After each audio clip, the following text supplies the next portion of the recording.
here. That's the actual Castle Hackett, Tower Castle, just there. Built, I think, my memory doesn't serve me well now, but perhaps in the 16th century by the Kerwins. And if you could see back behind those trees there, immediately behind them would be the large Castle Hackett house. Built there again, I would need to check my facts when it was built, but it's currently owned by a man called Philip Jones.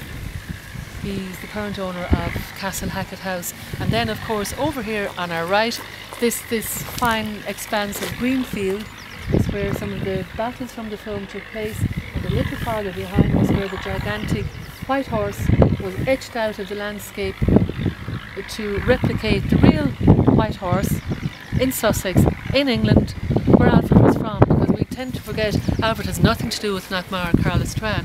The film was just made here because there were too many telephone poles and whatnot in England where he did come from, but there wasn't as much development. We weren't quite as part of, I suppose, the modern world here in Carlisle then. Need I say, I was barely out of nappies at the time. I knew nothing about the film. I was not on set, not on scene.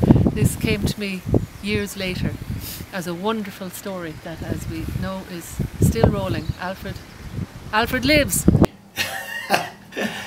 Well, my memory of this was that as it was getting closer to the battle scene, first of all, these were long days, and it was weather-wise the best summer that I have experienced here, but that might be coloured by my own memories as well. Yeah. But it was, and it's documented, it was a summer that they didn't expect, or they didn't want, because they wanted grey and dull like we normally have. Yeah. But this was beautiful weather. So there was a lot of days spent doing nothing. And I think in human nature, when you've a lot of days spent doing nothing, you're thinking up schemes.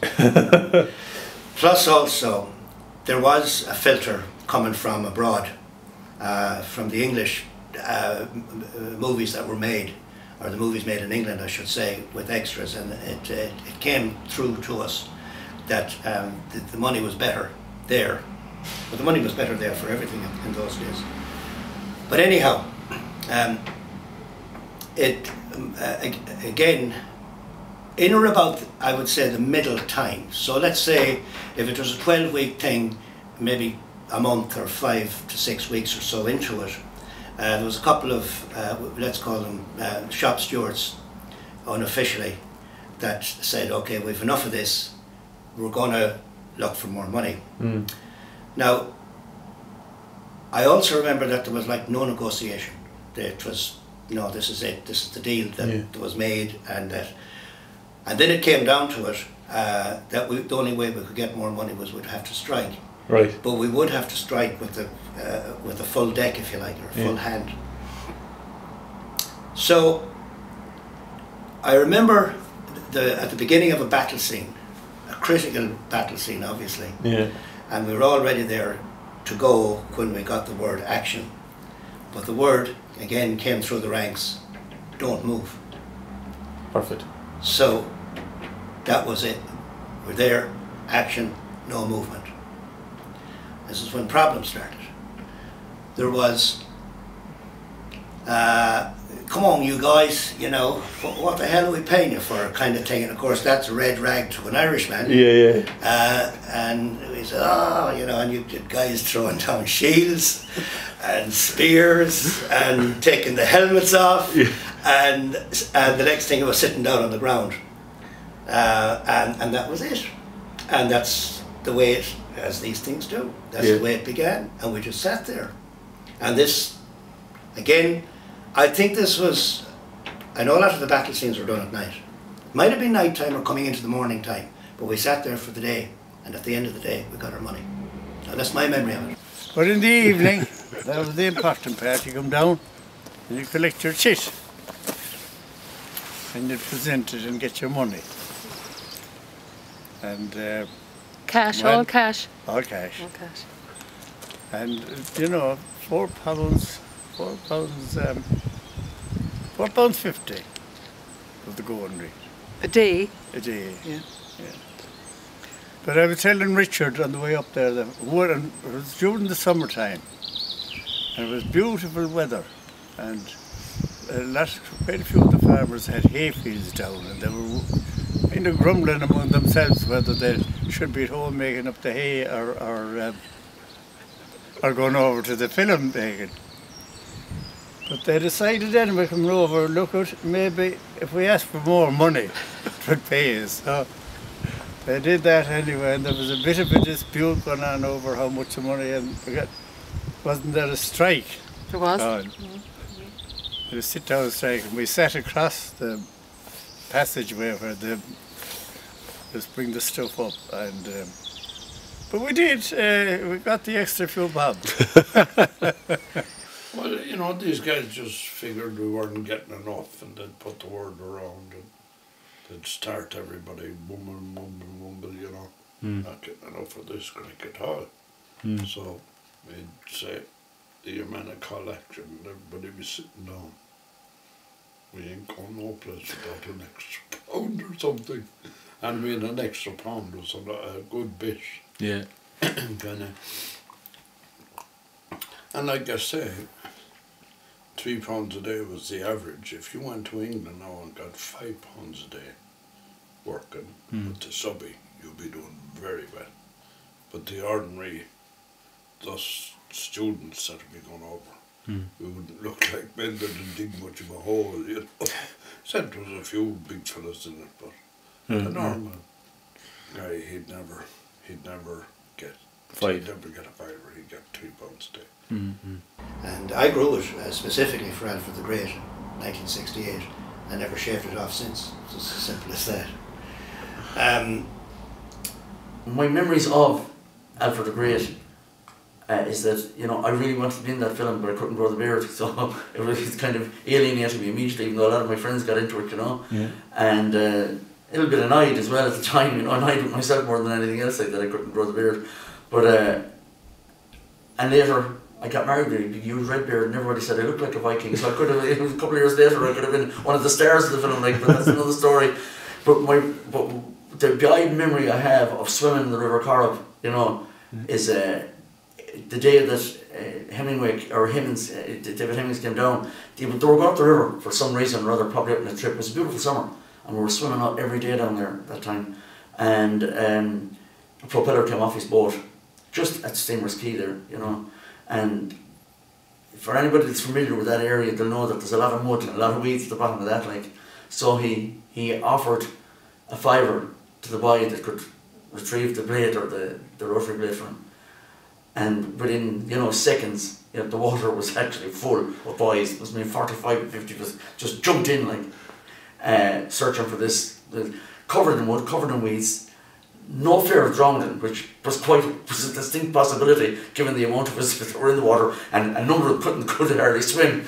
But I can't remember exactly who retrieved the propeller, but certainly it was every man for himself. And, you know, I don't remember the money being shared or right. So whoever got it scarpered with it, you know. So that was my memories of it, you know. The wages at £3 a week. Serving your time. Yeah. You know, and it was terrific wages. You know. Was it £3 a week? Yeah, it was good. It was pretty good wages. It was enough for us that time, you know. Because to go to, there was only a dance one night in the week that time. You go to a dance in a place called Sea Point that time. Yeah. And you'd have 10 shillings to get you into the dance, to get a couple of pints in Salt Hill, and if you met somebody inside, then you had enough money to buy a mineral for them because there's no drink that time. So, you know, so that's the way it was. Plenty of time, plenty of money. Whoa. Much happier time. The money was, not much of it was handed up to the woman of the house anyway, I can tell you that. There was always the few pints and there was a stop. And the bit of crack, and of course there was dances and marquees on, and plenty of places to use up the money that time.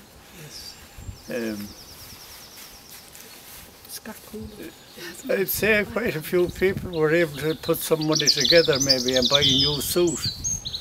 We probably again didn't realise it here because we're so well, in those days, isolated and insulated. And this circus production, if you like, coming to town was a huge event. And it's only again in hindsight that we have come to appreciate what a major event it was. But it was a coming of age, and it made, I would say, it made those of us at that age, an age group. Now there were casualties, and that's the other side of it, because we got so much money in our pockets for the first time in our lives. Yeah. So you had all of the temptations out there that you have today, and some went that track. I suppose I could say, by the grace of God, I'm here. And we had people hit the drink and continue to hit the drink after the show left town. Yeah. Because that's always the dangerous part of life. When the lights go out and there's no applause and you're left there and that's it. And it's now October. They're all gone. All over the world. And you have whatever number of pounds you have in your pocket, and the easiest place to spend it is down the cellar bar, for instance. Yeah. And that's where you go. 4 o'clock was the time we finished. And if it was 5 past or 10 past 4, you get another pound. So it's the funniest thing you ever saw in your life. Queue jumping backwards. So if you were coming up to the paymaster at 2 minutes to 4, you'd queue jump back so that you'd be 10 past 4 by the time you get to him, you get an extra pound. And that paymaster now, I don't know the security, but he used to arrive out there, and on the table in front of him he'd have a suitcase full of money. Yeah. Fivers and pounds. Full suitcase of money, and as far as I know, he came out there without any security. And there might have been a guard's car, but I don't think so. But he was never molested, never stopped, or he'd have a lot of money, and when you considered that he'd have to pay 1,000 people £8 a day. It's £8,000, isn't it? It's 8,000? Yeah. 10,000? So he'd have 10,000 in a suitcase coming out from the bank in cash, because he didn't get paid by cheque or anything. And in the battle scenes, they were funny, because some people took it very seriously, and went at the opposite side, which was mostly the army, I think, in our case. I didn't get into that. I was one of these. I was a little fella. I stayed at the back. I was the first dead. Pretty much always, every day. I die first. Right. And that was kind of political too, because then I could sleep in the sun. So here you go. You're dead in the sun, and your shield is over you, and you're getting £9 a day for it. You know, it's not a bad deal. It's all right. So, there would have been the odd disagreement over, I suppose, who was going to get the most comfortable spot up on the side of the hill. Right. You know, it was because at night time it could move in. A lot of the sessions would be starting at 3 o'clock in the evening, and they'd be up there maybe at 10:30, 11 o'clock. Right. And it would get quite cold. And what was the most comfortable spot in the hill? What was the... Oh, beside a nice furze bush. You could move around whichever way the wind was going. Yeah. But, you know, cigarettes were very popular at the time. And a lot of smoking went on. A lot of places that they smoking. Maybe it wasn't for their good. They attacked down then, that was at night, and the rage and battle was going on. And it actually was serious enough, those battles, because the army were also extras. And the army did not benefit from our agitation. They were getting their £3 a day. Okay. Probably on top of their regular wages, but they weren't getting the £8 a day we wound up with. So there was a bit of animosity there. I remember out in Kilcreast, there was a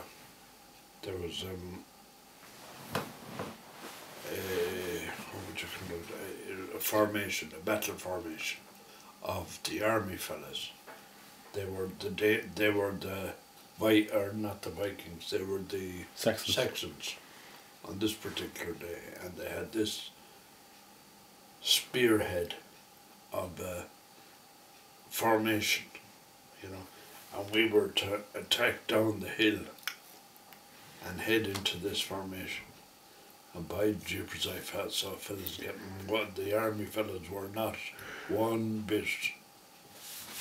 They weren't one bit enamoured by the fact that we were getting more money than them. Yeah. So they were going to make us pay for our money. So we attacked them and they laughed us. One fella got a broken leg out of him. Jesus. And the ambulance was called and he was carted off. But there was, and then, you know, this whole conversation is disjointed, but that's best I can do. No, it's best I have. We'd have a break at 11 o'clock, and Leydens used to supply cream cakes and buns. Right. And we get coffee, cream cakes and buns at 11 o'clock. And you can imagine for 1,000 people or 500 to 1,000, depending on the day. To be 500 people milling around the table to get cream cakes. And the wasps.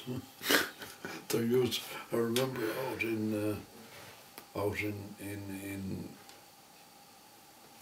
Kilcreast one day, or in Ross Lake, I don't know which, but they had the cakes all lined up under a bush, and under, you know, yeah. And the wasps, there was thousands of them.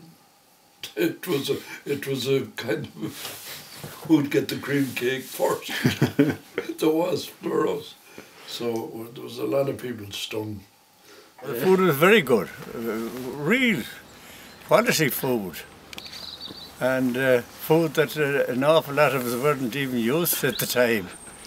And you know, you get in the canteen, and there's a huge selection of a lot of plastic plates and all that stuff. Like, you know, it was very well organised. You took your food, sat down, and you had it, and you did put your plate back in the. What was it? What did you eat?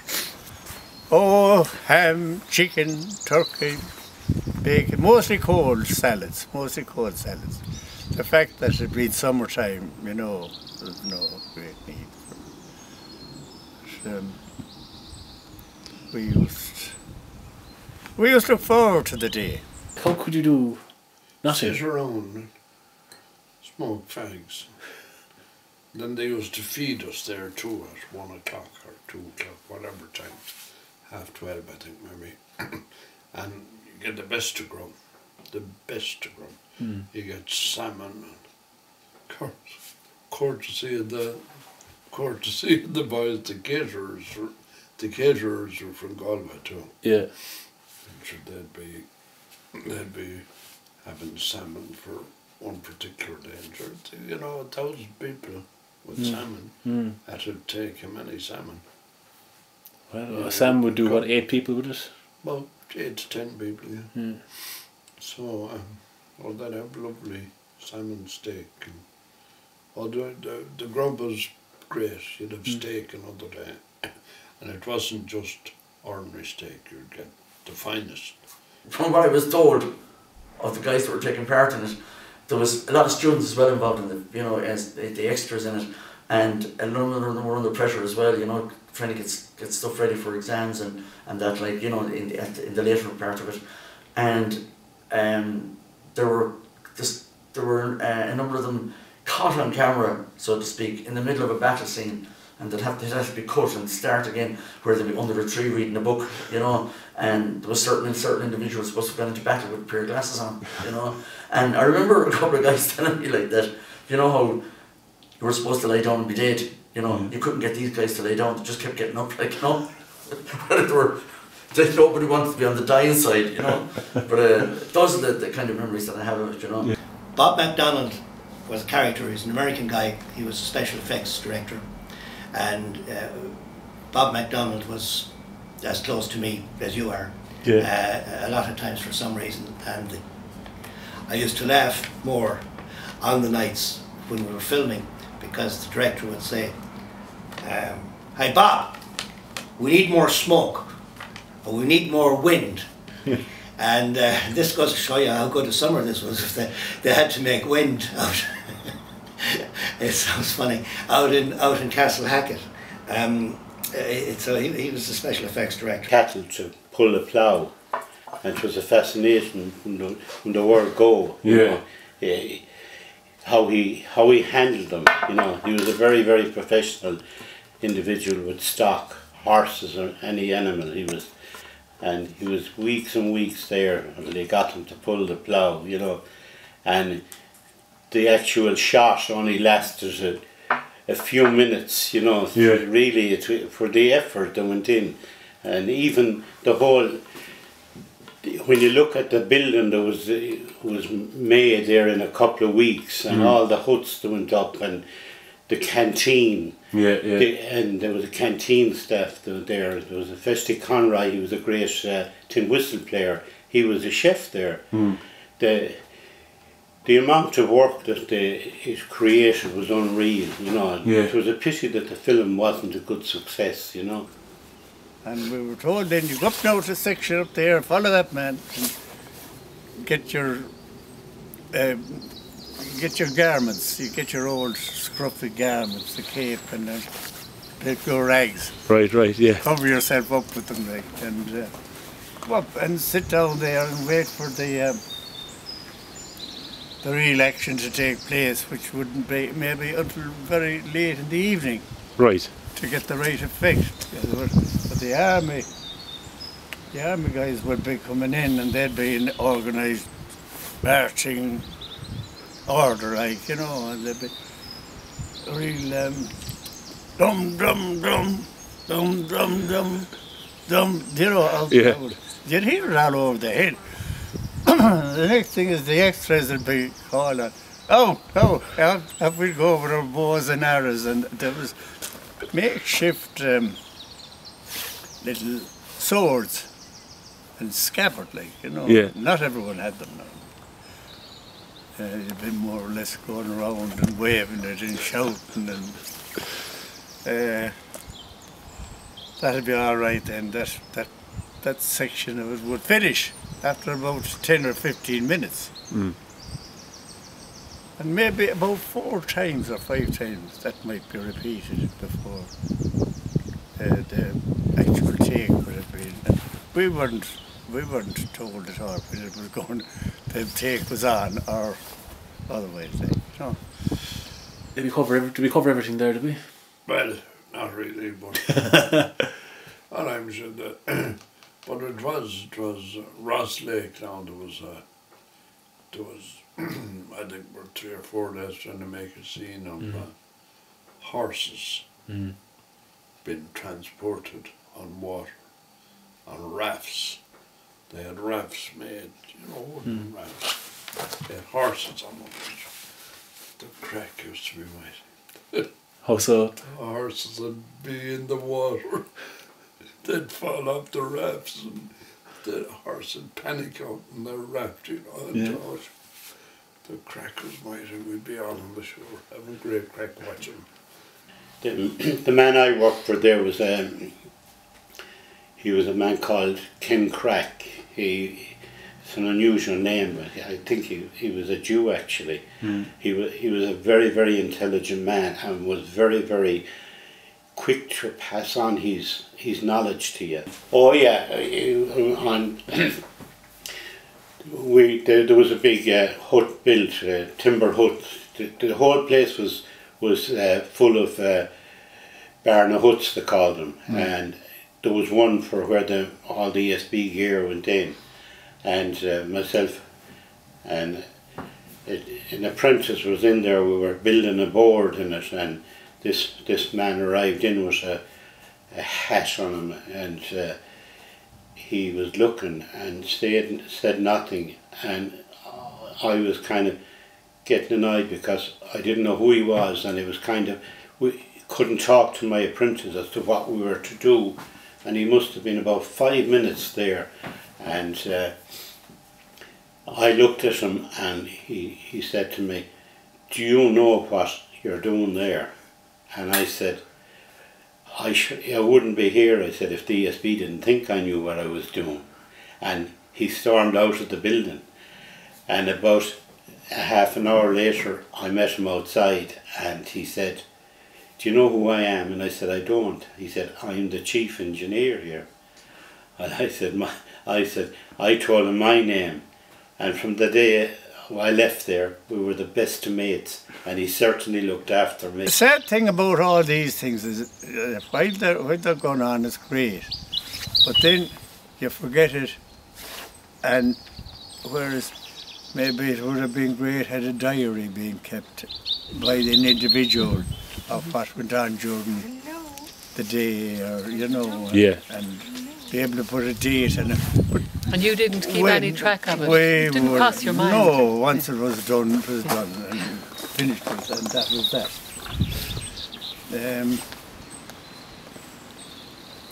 Yeah.